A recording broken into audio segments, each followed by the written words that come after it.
On July the 15th, 2008, Ronaldinho sealed a €21 million move from Barcelona to AC Milan. Another big money transfer for the former World Player of the Year, but this time the Brazilian was at a crossroads in his career. After so much time playing in Spain, I decided I needed a change. I settled upon Milan because the club has one of the best setups in the world. Some really great players, and they're one of the best teams in the world too.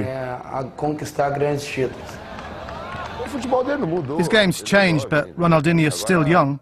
He needs to be loved again. The fans abandoned him. So has the world seen the best of Ronaldinho? He's certainly won everything there is to win for club and country, but the old inspiration isn't there. Does the once brilliant Brazilian have the desire to prove himself once again? I want to believe that he does. I'm praying he does, because he's a spectacular player. I love watching Ronaldinho play. But my big fear is he's become much more of a showman than a footballer. Ronaldinho, after all, inspired Barcelona to back-to-back Primera Ligas and a Champions League title. It was all down with his familiar, intoxicating inspiration. I think he did so much at Barcelona that people always expect more and more. Sometimes that's just not possible. You can only do so much. You're only human. Ronaldinho, perhaps the most gifted player of his generation.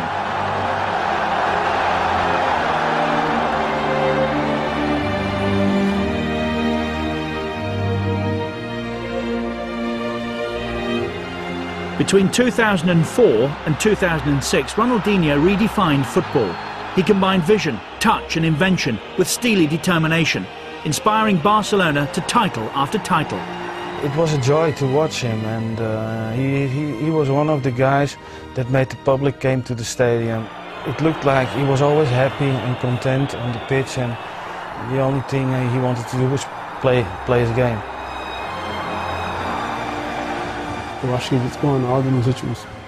I think that no one has played as beautifully as Ronaldinho in the past 10 years. He was able to achieve those big wins, leading Barcelona to the Spanish title, helping them win the Champions League. He was able to give them that most important element, but at the same time, he'd always do it with a smile on his face.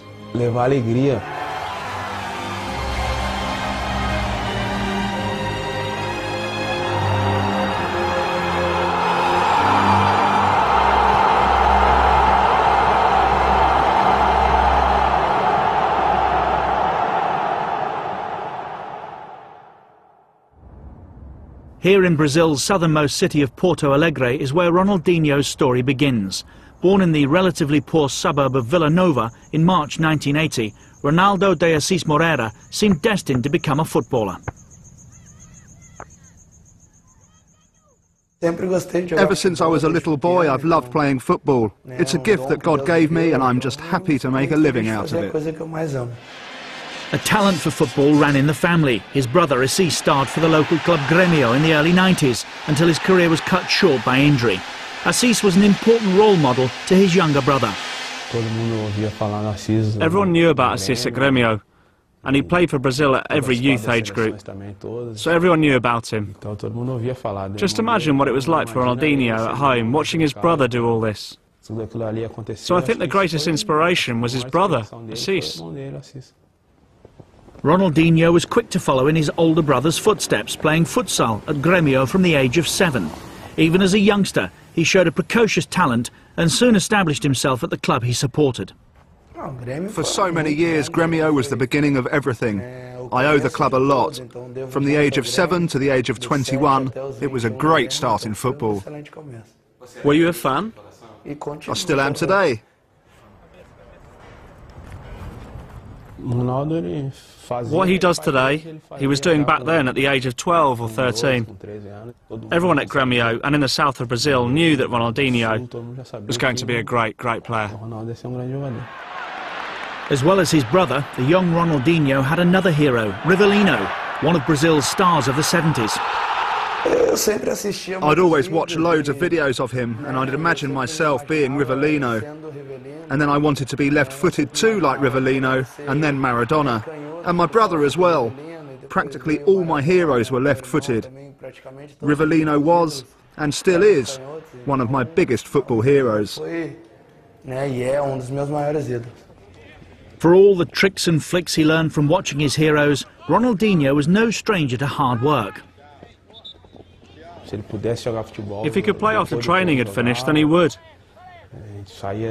We'd leave and go to Restinga, where I lived, and then play football again. His life has always been about football. Having won the Under-17 World Cup with Brazil in 1997, Ronaldinho returned to Grêmio, ready for first-team action. The teenager was an instant hit with the fans. Despite his skinny frame, he adapted to the tough regional championship well and impressed the supporters with his eye for goal and an extraordinary touch.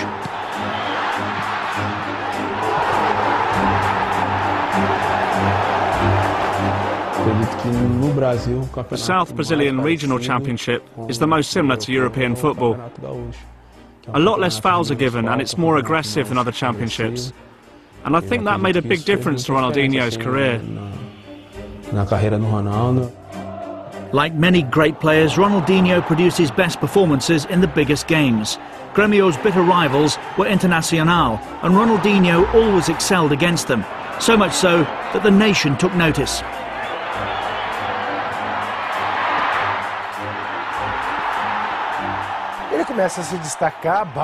He first caught the eye in the Grêmio Internacional derby, in a regional final, when he famously dribbled past Dunga.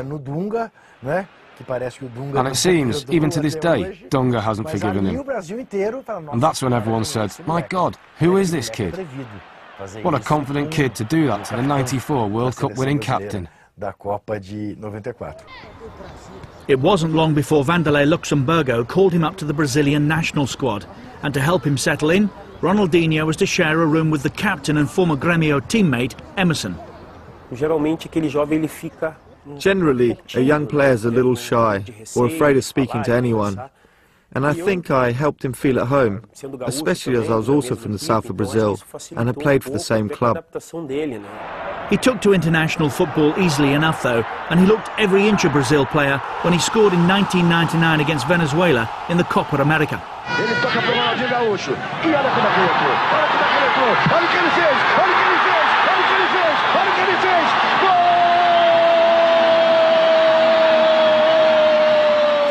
There was that moment against Venezuela when he came on as a substitute and scored that now famous goal.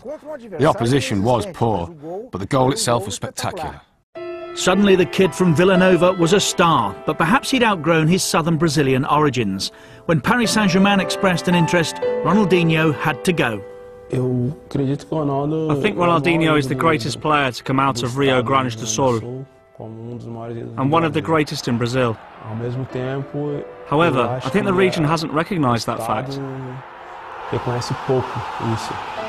The fans turned on their hero though when they learned he'd signed for PSG on a free transfer, taking advantage of the Bosman law. The love affair between Ronaldinho and his hometown club was over. That was more of a fans thing. He was labelled a mercenary because Grêmio did not receive a transfer fee. Because in Brazil we don't have a Bosman law, and in Europe they do. Ronaldinho didn't hurt anyone. He didn't rob anyone. He didn't take money from anyone. He did everything within the laws of the game. These days it happens all the time and no one gets upset about it.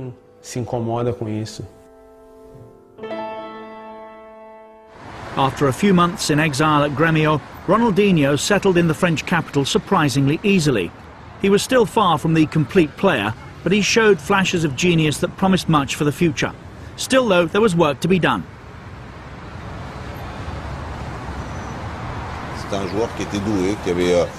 He needed to work to progress. In the first year he understood this, and in his own mind he really tried. He had that genius. He had an incisive gift on the field. And we, the coaching staff and the fans, were helping him to become even better.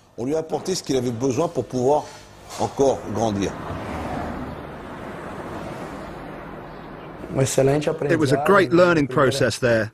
It was my first club outside Brazil, and so I learnt an entirely new culture and a new type of football. It was a really important stage in my life. Once again, Ronaldinho came alive in the big games, but he struggled for consistency. Generally, he was good in the important matches against the likes of Marseille, but he knew how to choose his moments.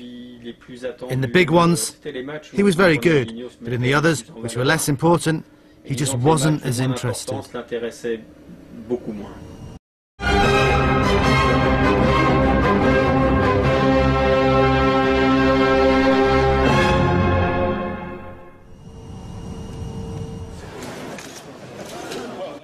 As the 4 times world champions travelled to the 2002 World Cup in Japan and Korea, the pressure wasn't as intense as it might have been. I think we left the country with little faith in us, especially from the point of view of the press, and also the fans.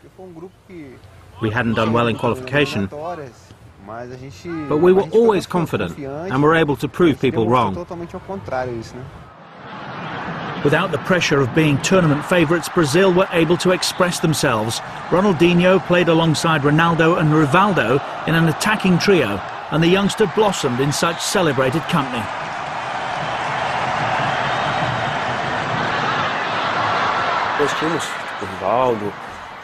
We had players like Rivaldo, Ronaldo and Cafu, and obviously other great players.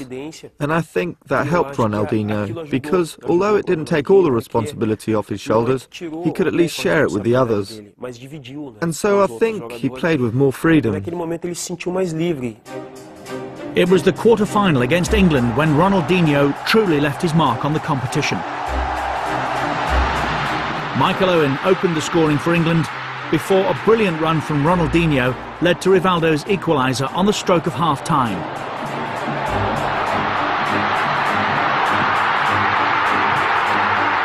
Then 5 minutes into the second half, a stroke of genius from the 22-year-old.